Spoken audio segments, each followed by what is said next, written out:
Bismillahirrahmanirrahim. Wa sahbihi wa mawalah wa la hawla wa la quwata illa billahi wa ba'd. Kita lanjutkan kajian kita, masih membahas Kitab Bulughul Maram dan termasuk pada hadis ke 534 dan seterusnya.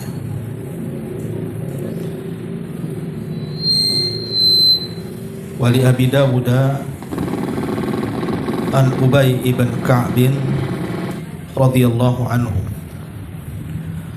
shalla faraka'a khamsa raka'atin wa sajada sajdataini wa fa'ala fi thaniyati mithla dhalik.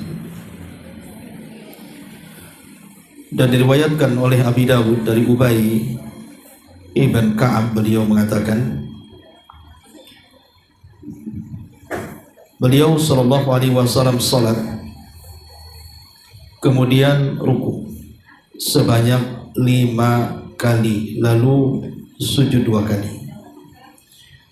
Dan pada rakaat yang kedua beliau melakukan hal yang sama. Jadi ini bagian daripada kaifiyah cara salat khauf. Tapi sekali lagi pendapat yang kuat bahwa salat khauf itu dilakukan 2 kali ruku dalam setiap rakaatnya dan 2 kali sujud. Karena hadis ini sendiri diperbincangkan oleh para ulama, ada yang melemahkan hadis ini karena bertentangan dengan hadis-hadis kaifiyah salat khauf yang lainnya. Baik, jadi tidak perlu kita bahas, masuk pada hadis ke 535. An Ibni Abbas radhiyallahu anhu maqala ma habbat rihun qattun illa jatha an-nabiy sallallahu alaihi wasallam ala rukbatayhi wa qala Allahumma ij'alha rahmatan wa la taj'alha adzaban. Rawahu Syafi'i wa Tabrani. Dari Ibnu Abbas radhiyallahu anhu dia berkata, setiap kali ada angin menghembus dengan kencang, maka Rasul sallallahu alaihi wasallam selalu berlutut dan berdoa, Allahumma ij'alha rahmatan, ya Allah jadikan angin yang menghembus ini sebagai rahmat, wala taj'alha adzaban, dan jangan engkau jadikan angin yang menghembus ini sebagai azab. Hadis ini dijelaskan oleh para ulama bahwa hadis ini tidak sahih. Hadis ini sangat lemah sekali sehingga tidak bisa dijadikan dalil. Walaupun demikian, hadis ini menjelaskan kepada kita tentang adab-adab apabila terdapat angin kencang yang menghembus di sekitar kita. Karena kita tahu bahwa angin itu bagian daripada tanda dari tanda-tanda kuasa Allah Subhanahu wa taala. Terkadang angin itu membawa rahmat, terkadang angin itu membawa azab. Sehingga dari sini para ulama menjelaskan tentang beberapa adab dan hukum-hukum seputar angin. Di antaranya yang pertama, bahwa Allah Subhanahu wa taala menjadikan angin ini sebagai sumpah dalam Quran. Dan itu dijelaskan di dalam surah Al-Mursalat, wal mursalati urfa. Mursalat itu artinya angin yang kencang. Dan dalam kaidah Al-Quran sering saya jelaskan bahwa tidaklah Allah bersumpah dalam Quran itu kecuali karena yang disumpahi itu memiliki kemuliaan. Karena banyak makhluk yang tidak dijadikan sumpah, hanya makhluk-makhluk tertentu dijadikan sumpah dalam Quran. Salah satunya angin, karena angin ini memiliki kemuliaan. Kemudian yang kedua, bahwa angin ini adalah bagian rahmat Allah Subhanahu wa taala yang tampak.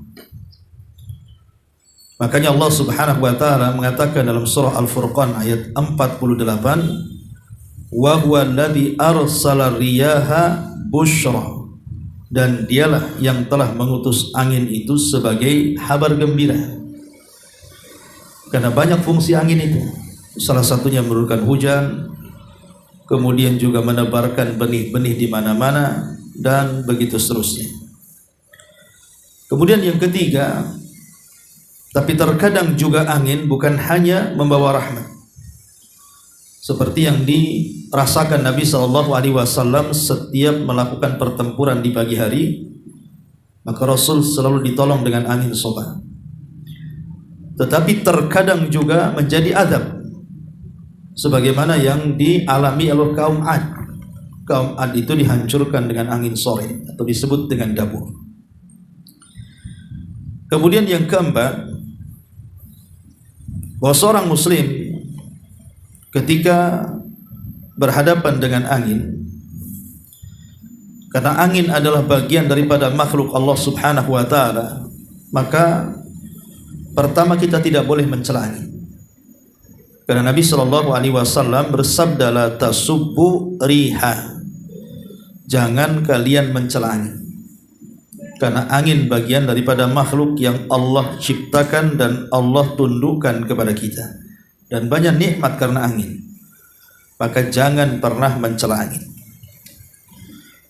Yang kedua, kalau ada angin kencang yang kira-kira membahayakan, maka seorang muslim haruslah merasakan takut yang bersangkutan, karena bisa saja itu bukan rahmat yang dikirim, tapi azab Allah yang dikirim. Boleh jadi karena dosa-dosa yang kita lakukan.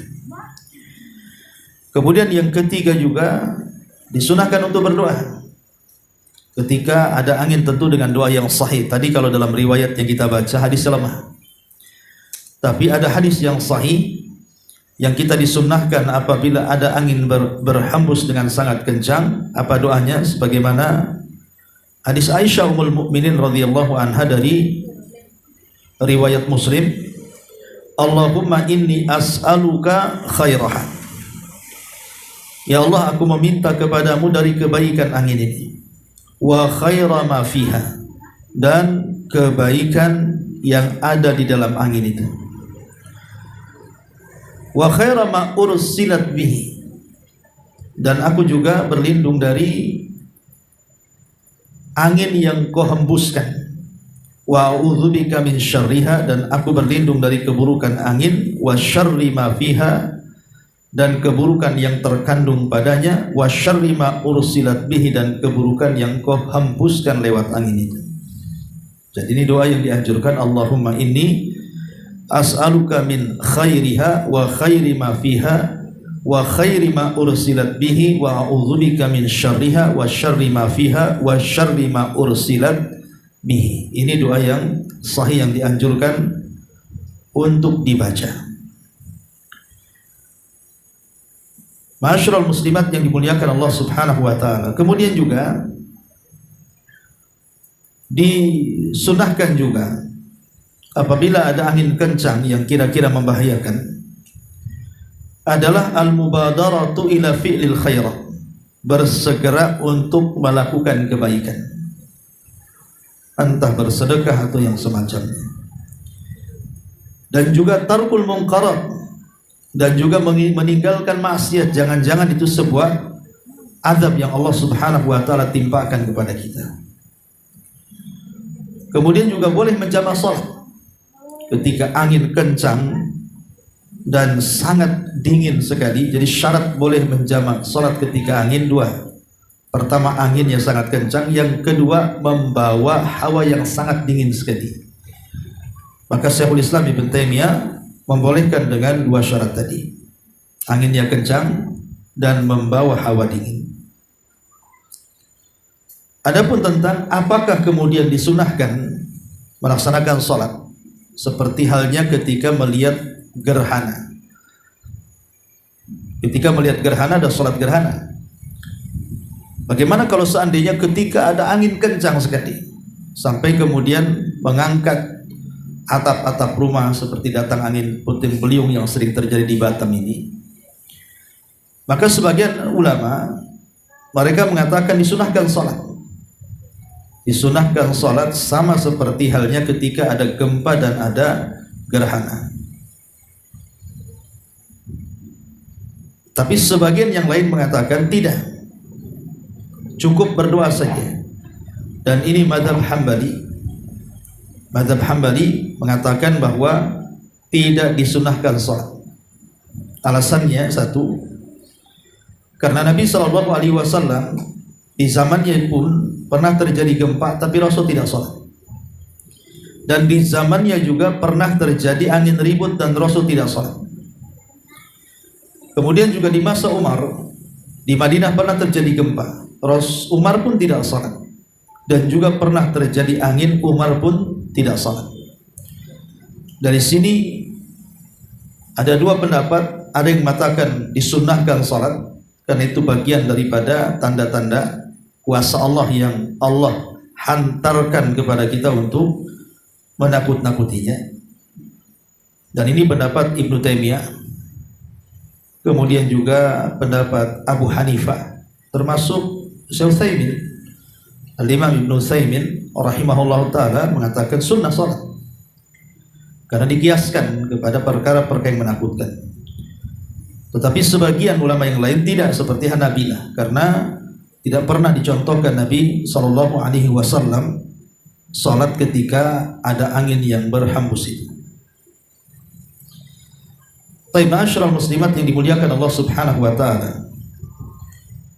Dari sini ada beberapa sunnah salat sebenarnya yang dijelaskan para ulama saat seseorang itu mengalami ketakutan.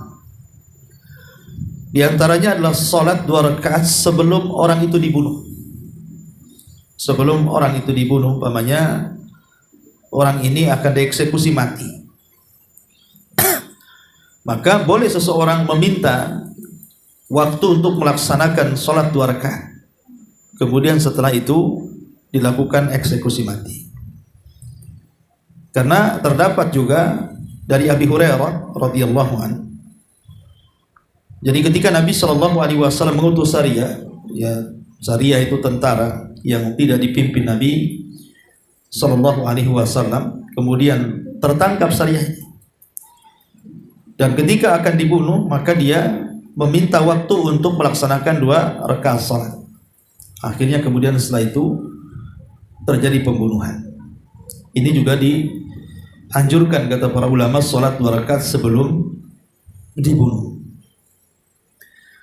Kemudian juga salat 2 rakaat setelah manusia itu melihat mimpi yang sangat menakutkan. Jadi kalau seseorang mimpi yang sangat menakutkan, maka dianjurkan salat sebagaimana hadis Abi Hurairah radhiyallahu anhu, "Idza qaraba az-zamanu lam takad ru'yal muslim taqdib wa asdaqukum ru'yan asdaqukum haditha wa ru'yal muslim juz'un min khamsi wa arba'ina juz'an minan nubuwah war ru'ya salasatun faru'ya salihatu busyra min Allah wa ra'a ahadukum." Rasul mengatakan bahwa mimpi itu ada tiga macam, dan mimpi akibat banyak melihat dalam mimpinya hal-hal yang sangat menakutkan, maka berdirilah kemudian melaksanakan salat dan jangan menceritakan kepada manusia. Jadi dianjurkan apabila ibu mimpi buruk apa ya kan dalam mimpi itu, maka biar terulang atau tidak nyambung mimpi itu, maka dianjurkan untuk melaksanakan salat 2 rakaat dan jangan cerita kepada manusia dan jangan dipikirkan, karena mimpi buruk itu tidak mungkin terjadi. Mustahil mimpi buruk itu terjadi karena dia datang dari syaitan. ataupun mimpi karena banyaknya kepikiran, banyak utang, kepikiran, kebawa mimpi pula, ya, maka itu tidak akan terjadi. Yang memungkinkan mimpi itu terjadi adalah mimpi baik. Makanya disunahkan untuk menceritakan kepada orang yang ibu bisa percaya untuk mentakwilkan baik. Tapi syahidnya di sini adalah di antara hal yang dianjurkan melaksanakan sholat 2 rakaat adalah saat mimpi buruk. Kemudian juga yang ketiga, sholat khusuf yang kita bahas ini.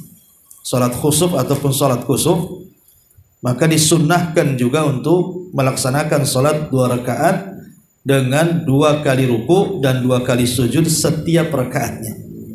Dan itu pendapat yang kuat, kaifiyah tata cara sholat kusuf, ya. Ma'asyiral muslimat yang dimuliakan Allah Subhanahu wa taala. Adapun kemudian masalah angin tadi sudah saya jelaskan, kalau seandainya ada angin yang sangat menakutkan, maka pendapat yang kuat tentang masalah ini wallahu alam berdasarkan tarjih daripada Al-Imam Ibnu Utsaimin rahimahullahu taala ketika beliau menjelaskan tentang salat yang disebabkan karena takut yang bersangatan. Kemudian beliau mengatakan di sini awwaluha annahu la yusalli li ayyi ayatin takhwif illa al-zalzalah. Kata beliau, tidak dianjurkan salat pada setiap tanda kekuasaan Allah yang menakutkan kecuali dalam kondisi gempa. Kemudian yang kedua, annahu la yusalli illa lisyamsi wal qamar. Dan tidak dianjurkan salat juga kecuali karena ada gerhana matahari atau bulan. Kemudian yang ketiga, yusalli likulli ayati takhwif. Kemudian dianjurkan salat pada setiap tanda-tanda yang dalam tanda-tanda itu ada hal-hal yang sangat menakutkan, ya, termasuk dalamnya angin. Nah, perkataan Ibnu Taimiyah, perkataan Syekh Utsaimin rahimahullahu taala ini mengambil dari perkataan Syekhul Islam Ibn Taimiyah rahimahullahu taala, dan ini pendapat yang kuat wallahu a'lam. Tetapi sekali lagi kita tidak menafikan ada perselisihan ulama di sini. Berarti kalau kita simpulkan, tanda-tanda kuasa Allah yang mendatangkan rasa takut yang disunahkan untuk sholat, pertama sholat kusuf, kemudian yang kedua sholat ketika hendak dibunuh, kemudian yang ketiga sholat ketika ada angin kencang, ya, yang menghembus dan kira-kira membahayakan, kemudian yang keempat ketika ada mimpi yang sangat-sangat menakutkan, ya. Kemudian yang kelima, tanda apapun dari tanda-tanda yang di hadapan kita yang Allah utus kepada kita yang sifatnya sangat menakutkan kepada kita, maka disunnahkan untuk sholat. Tentu dalilnya adalah secara umum adalah firman Allah Subhanahu wa taala, wasta'inu bis sabri was salat. Al-Baqarah 45, mintalah pertolongan dengan kesabaran dan dengan salat. Ya. Jadi ketika ada hal-hal yang menakutkan, apa yang harus kita lakukan ketika kita minta pertolongan? Minta pertolongan kepada Allah dengan cara apa? Sabar, kemudian salat. Ayat ini umum, ya, bahwa salat juga dijadikan salah satu amalan saat kita sedang takut. Bahkan bukan hanya sedang takut saja, bahkan dalam permasalahan-permasalahan yang kita hadapi, ibu ada masalah, sudah berusaha mencari jalan keluar juga buntu, tidak terurai-urai, maka sholat. Ya, sebagaimana Nabi SAW itu, karena Nabi SAW idza hazabahu amrun fazia ila shalah. Rasul itu kalau ada hal-hal yang membuat mumet pikirannya, tidak bisa berjalan gitu, ya, memutuskan sebuah perkara atau menguraikan sebuah masalah, maka Nabi SAW langsung sholat, kemudian meminta kepada Allah Subhanahu wa taala agar permasalahannya itu diuraikan, ya. Ma'asyiral muslimat yang dimuliakan Allah Subhanahu wa taala. Kemudian juga asar sahabat, seperti dari Abdullah ibn Abbas radhiyallahu anhuma. Jadi apabila beliau ada permasalahan, maka beliau juga langsung melaksanakan sholat. Kemudian juga perkataan ulama salaf seperti Muhammad ibn Nasir al-Marwazi rahimahullahu taala mengatakan, Fazahu sallallahu alaihi wasallam inda syada'id ila salati. Maka Nabi sallallahu alaihi wasallam kalau ada hal-hal yang menakutkan, kata Imam Muhammad ibn Nasir al-Marwazi, maka beliau langsung melaksanakan salat. Termasuk juga Imam Ibnul Qayyim ketika beliau menjelaskan tentang manfaat salat, apa kata beliau? Falaha ta'thirun ajibun fi hifdhi sihhatil badani wal qalbi wa quwwahuma, kemudian wadaf'il mawadi radi'ati anhuma wa mabtuliya rajulani bi ahatin aw da'in aw mihnatin aw baliyatin illa kana haddul musalli minhuma aqal wa aqibatuhu asram. Jadi kata Imam Ibnul Qayyim, salat itu memiliki pengaruh yang luar biasa ajibnya. Ketika dengan salat itu bisa menjaga kesehatan badan dan hati, dan kekuatan badan dan juga hati. Termasuk juga bisa menghindarkan dari apa-apa yang menimpa padanya dari berbagai macam ujian dan juga cobaan. Berbagai macam ujian dan cobaan, orang yang salat itu akan memiliki pengaruh yang luar biasa, kata beliau. Jadi bisa menghilangkan hal-hal yang menimpa kepadanya dari ibtila, ujian, bahkan penyakit, bahkan juga almihan, ya sama juga ujian kepada orang yang salat. Nah, dari sini kita tahu bahwa sangat dianjurkan salat itu dalam kondisi-kondisi tertentu ketika seseorang mengalami ketakutan yang bersangatan. Ya, karena Allah mengatakan wasta'inu bis sabri was salah. Ma'asyiral muslimat yang dimuliakan Allah Subhanahu wa taala. Itu diantara faedah daripada hadis ini. Kemudian juga hadis ini Nabi sallallahu alaihi wasallam mengatakan, Allahumma ij'alha rahmatan wa la taj'alha adzaban. Ya Allah, jadikanlah dengan angin itu rahmat, dan jangan pula jadikan angin itu sebagai azab. Tentu secara makna sahih hadis ini. Hadis ini secara makna sahih. Kalau seandainya kita amalkan hadis ini bukan karena riwayatnya, karena riwayatnya kan lemah, ya. Tetapi hanya mengambil maknanya saja, maka tidak masalah. Mengambil maknanya saja karena maknanya bagus dan tidak bertentangan maknanya. Ya Allah, jadikan angin ini sebagai rahmat dan jangan kau jadikan angin ini sebagai azab. Ya. Dan tanda-tanda kuasa Allah Subhanahu wa taala itu umumnya memang bisa mendatangkan rahmat, bisa mendatangkan azab. Seperti hujan.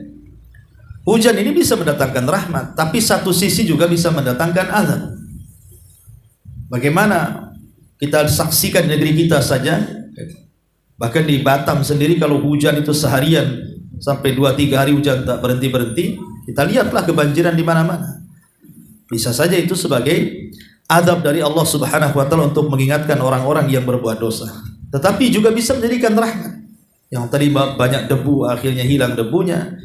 Kemudian tanaman-tanaman juga jadi menghijau, dan kita pun yang enggak punya air bisa menampung air, dan banyak rahmat Allah Subhanahu wa taala. Dan rahmat itu ada dua macam.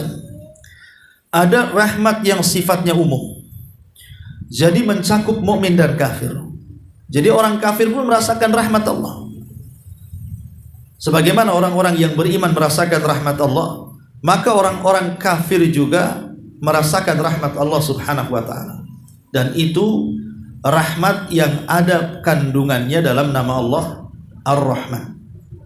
Jadi kandungan nama Allah Ar-Rahman itu sifatnya ada rahmat.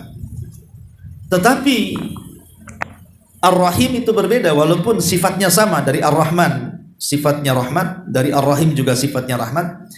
Tapi Rahman ini lebih umum, mencakup mukmin dan kafir. Tapi Rahimnya Allah tidak diberikan kecuali orang-orang yang beriman. Dan rahmatnya Allah Subhanahu wa taala yang bersyirikat antara mukmin dan kafir itu sebatas dunia. Ingat ya, sebatas dunia saja.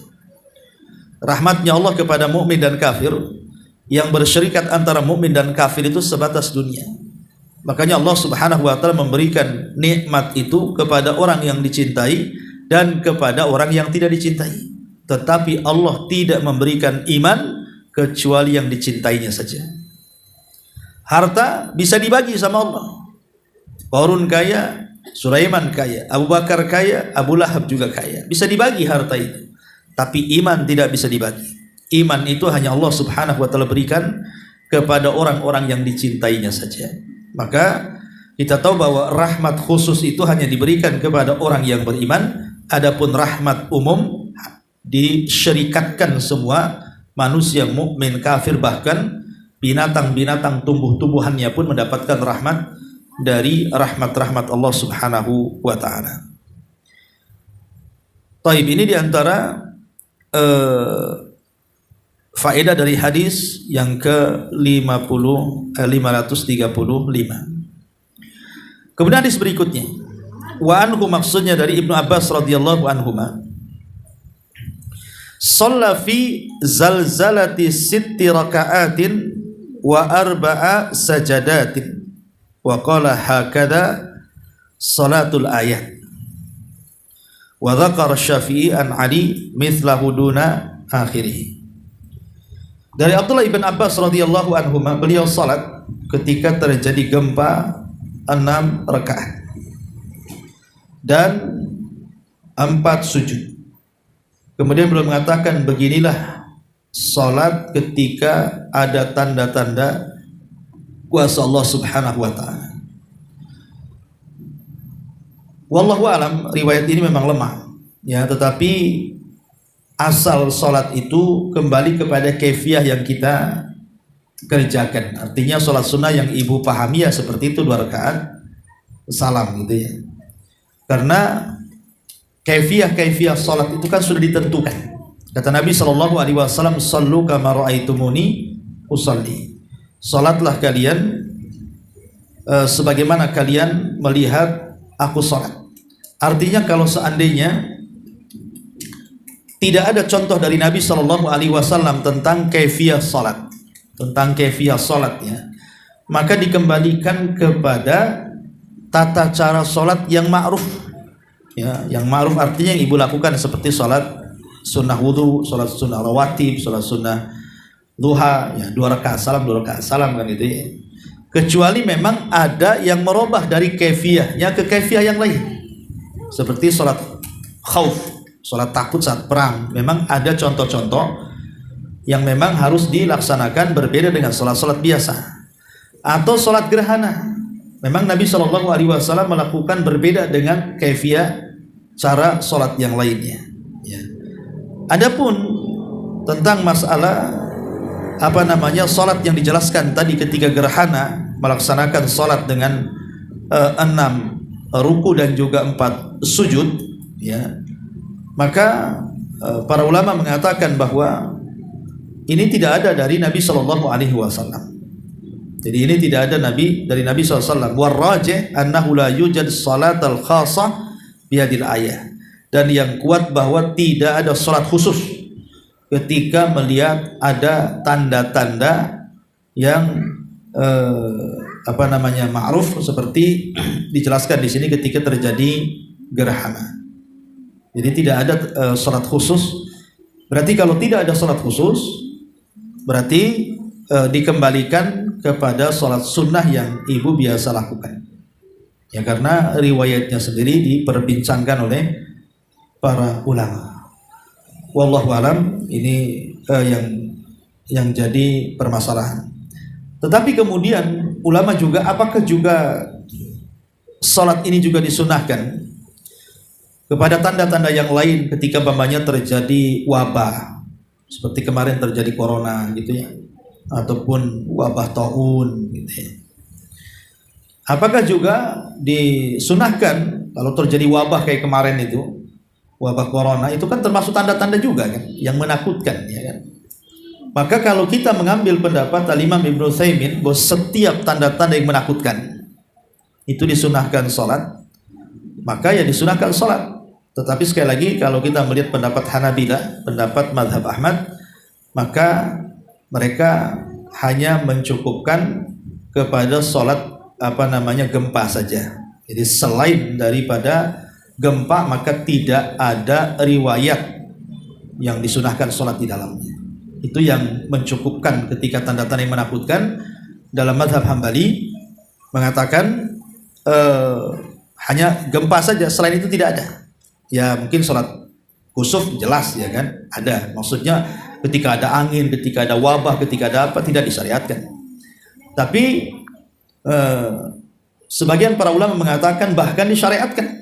Seperti pendapat Syafi'i. Imam Syafi'i mengatakan disyariatkan. Baik secara individu ataupun secara berjamaah, dan itu juga pendapat Ibnu Taimiyah rahimahullahu taala. Beliau mengatakan tusalla salatul kusuf likulli ayatin kazzalazilati wa ghairiha.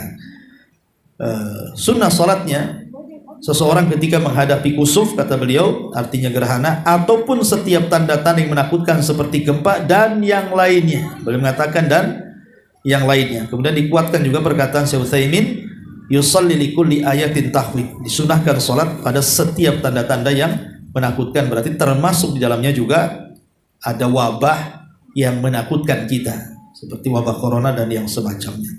Wallahu alam, ini diantara uraian para ulama. Tapi sekali lagi ini masalah khilaf, terserah mau memilih pendapat yang mana. Baik, saya kira sampai di sini cukup 3 hadis saja secara singkat penjelasannya. Sebelum saya tutup, silakan kalau ada yang mau bertanya.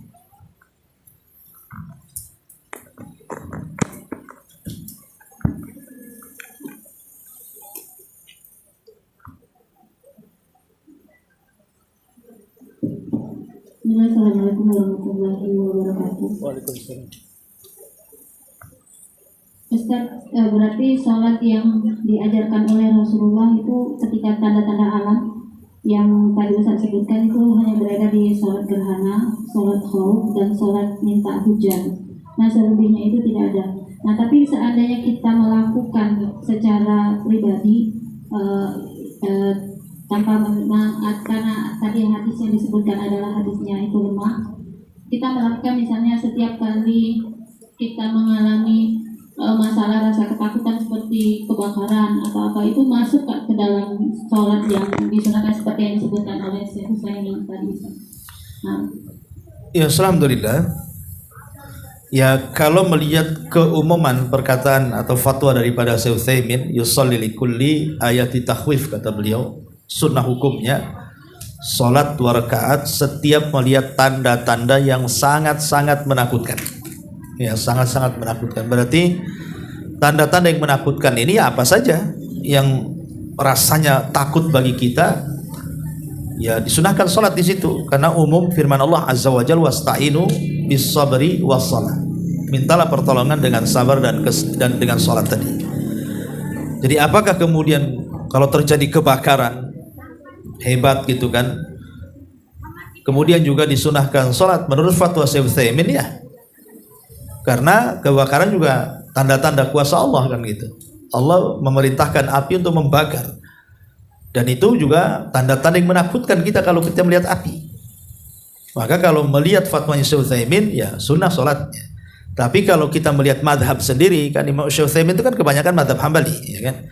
Tapi kalau kita lihat di sini dia menyelisihi madhab Hambali kan gitu, madhabnya. Karena kalau madhab Hambali justru hanya mencukupkan yang disyariatkan saja. Kalaupun selain daripada istisqa, kemudian gerhana, adalah salat gempa, itu saja. Ya, selain itu dalam madhab ini tidak ada salat kecuali doa. Tapi kalau kita melihat pendapat Imam Syafi'i, kemudian Ibnu Taimiyah, kemudian juga fatwa daripada Syekh Utsaimin, ya pokoknya tanda-tanda yang menakutkan ya sunnah hukumnya salat 2 rakaat. Wallahu a'lam. Ustaz, kalau misalnya terjadi gempa, nah orang yang memutuskan salat saat terjadi gempa itu dihukumi dia wajib atau melihat dari kondisinya, atau disunahkan atau bagaimana, atau anjuran aja Ustaz? Lihat juga, sholat saat terjadi gempa. Lihat kondisi. Kalau sekiranya gempanya itu kuat dan bisa mencelakakan jiwa, maka menghargai jiwa lebih mulia. Sebaiknya menyelamatkan diri dan memutus sholatnya. Karena bagaimanapun menjaga jiwa kan penting. Jangankan dalam kondisi gempa, ibu sedang sholat, itu dalam fikih dijelaskan. Namanya kita sedang sholat, kemudian kita melihat ada anak kecil yang belum berakal mendekati sumur dan hampir masuk ke dalam sumur. Tidak boleh kita melanjutkan sholatnya, walaupun sholat wajib, harus membatalkan dan menyelamatkan anak itu. Itu jiwa orang kan gitu ya, apalagi jiwa sendiri ya. Maka sebaiknya kalau kita dalam masjid atau musola kemudian terjadi gempa hebat, putuskan saja sholat, kemudian selamatkan jiwa, karena sholat bisa diulang. Tapi kalau jiwa itu tidak bisa dikembalikan kalau udah mati ya. Kalau sholat kan bisa diulang. Namanya ini kita batalkan, selesai gempa kita bisa sholat lagi, mengulang sholatnya. Karena sekali lagi menjaga jiwa itu lebih penting. Menjaga jiwa itu lebih penting, karena syariat juga disyariatkan kepada kita itu salah satunya untuk menjaga 5 perkara lah. Salah satu dari 5 perkara itu adalah hifdzul anfus, untuk menjaga jiwa. Jadi sebaiknya putuskan sholatnya, kemudian selamatkan jiwanya, kemudian baru setelah tenang kemudian sholat lagi.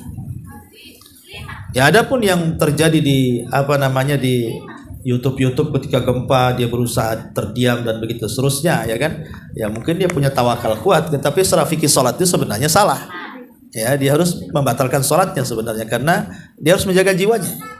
Wallahu a'lam.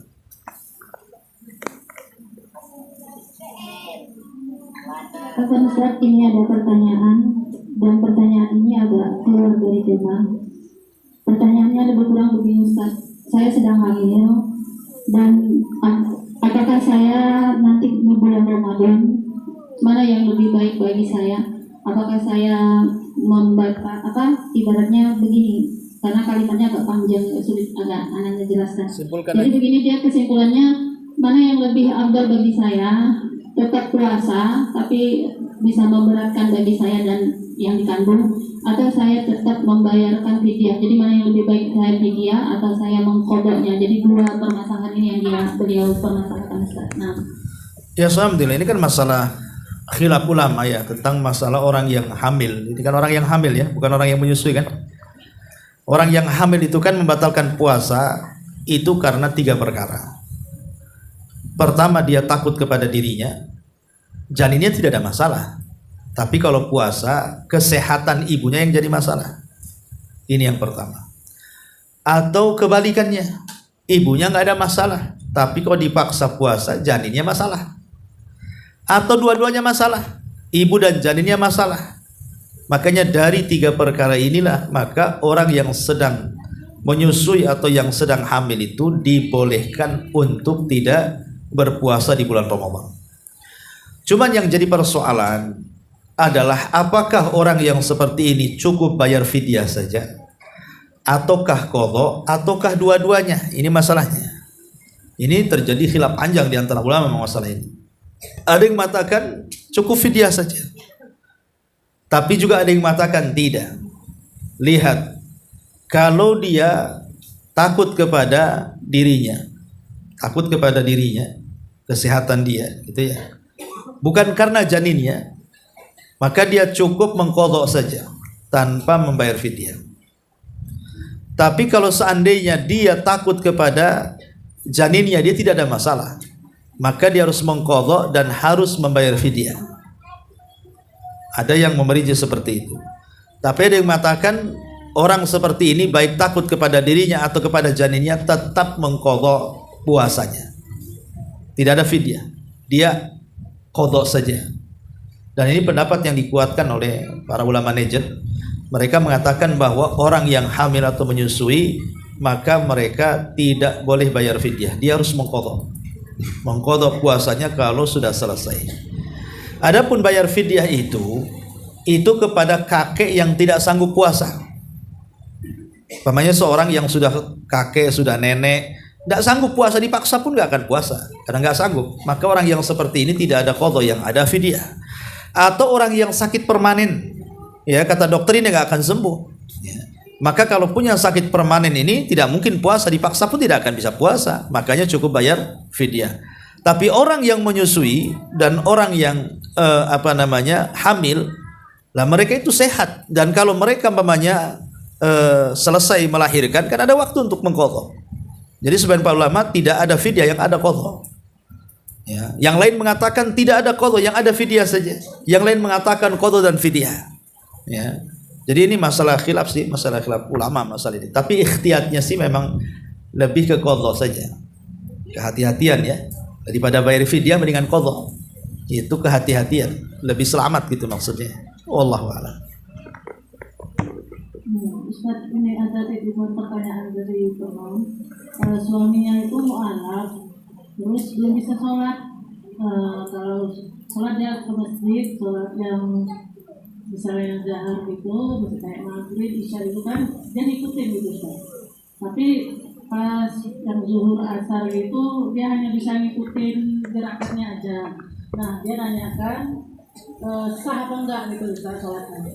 Ya kalau dia mu'alaf dan baru belajar sah saja. Tetapi kalau dia tidak baca Fatihah secara umum tidak sah sholatnya. Tapi sebagai penggantinya adalah dengan cara zikir, tasbih, takbir, tahlil dan tahmid. Ya, ajarkan itu, zikir itu. Jadi pokoknya ajarkan sebagai ganti daripada Fatihah dan surat. Maka dia membaca tasbih, subhanallah, alhamdulillah, Allahu akbar, la ilaha illallah. Boleh. Sebagai penggantinya itu kan mudah dihafal. Tetapi dia harus belajar. Tidak boleh selamanya seperti itu. Ini kan dalam kondisi darurat yang berzikir ini. Dalam kondisi darurat memang baru masuk Islam kan susah dia menghafal. Maka cari kalimat-kalimat yang pendek. Ya tadi bertasbih, bertakbir, tahmid tadi. Tapi kalau sudah hafal Fatihah tidak boleh. Yang penting Fatihah aja lah. Yang lain gak ada masalah. Yang penting Fatihah, karena Fatihah itu rukun masalahnya. Fatihah itu rukun. Jangan sampai ditinggalkan. Yang lain boleh ditinggalkan, tetapi Fatihah jangan. Ya kalau yang lain itu kan masuk ke wajib, seperti bacaan Subhana Rabbiyal Azim dalam ruku, Subhana Rabbiyal itu kan masuk ke wajib, bukan ke rukun. Ya paling kalau lupa ya sujud sahwi gitu saja kan. Tapi kalau Fatihah itu nggak boleh tinggalkan. Ya minimalnya sekali lagi ajarkan, kalau yang punya suami mu'alaf, ajarkan surah Al-Fatihah. Insya Allah nggak akan lama lah. Kalau dia sungguh-sungguh itu nggak akan lama. Apalagi kalau umpamanya 24 jam didengarkan murotal itu nggak lama itu. Sambil diajarkan, diejahkan kayak anak-anak gitu ya. Kemudian 24 jam murotal Fatihah diulang-ulang itu seminggu udah lancar dia itu. Yang nggak mau belajar yang lama tuh biasanya. Ya kan? Jadi ya kan namanya mu'alaf itu ya. Kenapa Anda mu'alaf harusnya kan? Karena agama yang pindah itu lebih benar. Sehingga biasanya kalau betul-betul mu'alafnya, dia lebih tinggi belajar Islamnya dibandingkan orang Islam tuh. Sama dengan orang Islam yang masuk Nasrani juga kepengen tahunya lebih besar kan gitu. Kecuali kalau mu'alafnya itu ya karena hanya ingin menikah, ya kan, karena hanya hubungan ekonomi, itu kan diajari dunia. Lah yang seperti ini harus dibimbing oleh istrinya tuh. Harus dibimbing sama istrinya. Kalau dia keinginan masuk Islamnya itu hanya ingin menikah saja, yang ekstra harus istrinya betul-betul nasihati biar lurus niat dia masuk Islam. Karena percuma juga kalau seandainya dia mengucapkan 2 kalimat syahadat tapi tidak pernah belajar sholat, ya murtad lagi lah tanpa terasa. KTP-nya aja muslim, tapi dia tetap murtad jadinya.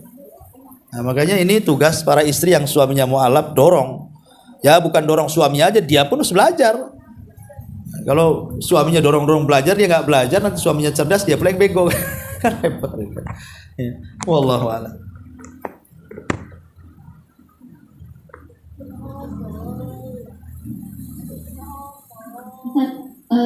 Ustaz, apa Ustaz tadi yang hadis terakhir yang kita baca yang dari Ibnu Abbas itu yang hadisnya itu lemah. Nah kalau seandainya ada orang yang tetap melakukan hadis itu, bagaimana Ustaz hukumnya? Kaifiahnya, caranya gitu. Ya caranya menyelisih sunnah lah. Tahu hadisnya lemah. Hadis lemah itu kan tidak bisa diamalkan. Hadis lemah itu tidak bisa diamalkan. Kalau dia diamalkan berarti melaksanakan kaifiah yang tidak diajarkan, tertolaklah sholatnya. Ya. Kecuali kalau dia terangkat dengan banyaknya riwayat, jadi hasan li ghairi dari belum hadis ya kan. Tapi sekali lagi tadi sudah dijelaskan bahwa tidak ada kaifiah sholat khusus selain daripada yang diajarkan Nabi, seperti gerhana, istisqa, sholat khauf kan. Adapun sholat yang lainnya seperti gempa dan yang lainnya itu tidak sholat khusus. Khusus. Walaupun seandainya kita berpendapat kepada sunnahnya sholat seperti pendapat Ibnu Taimiyah atau Syekh Utsaimin gitu ya, maka itu kembali kepada asal sholat 2 rakaat kaifiyahnya, bukan membuat cara-cara yang tidak diajarkan. Kalaupun kita berpendapat kepada yang ada sholat pada setiap tanda-tanda yang menakutkan, maka sholat 2 rakaat seperti sholat tahiyatul masjid, sholat sunnah wudhu, ya sama lah seperti sholat-sholat yang lainnya, kecuali sholat kusuf karena memang ada kaifiyahnya, sholat istisqa ada kaifiyahnya, kemudian sholat khauf ada kaifiyahnya. Nah, yang ada kaifiyahnya ikut kaifiyahnya. Kalau tidak ada, kembali kepada asal sholat 2 rakaat. Wallahu a'lam. Ya, saya kira cukup. Subhanaka bihamdika asyhadu an la ilaha illa anta astaghfiruka wa atubu ilaik. Allahu ta'ala alam. Assalamualaikum warahmatullahi wabarakatuh.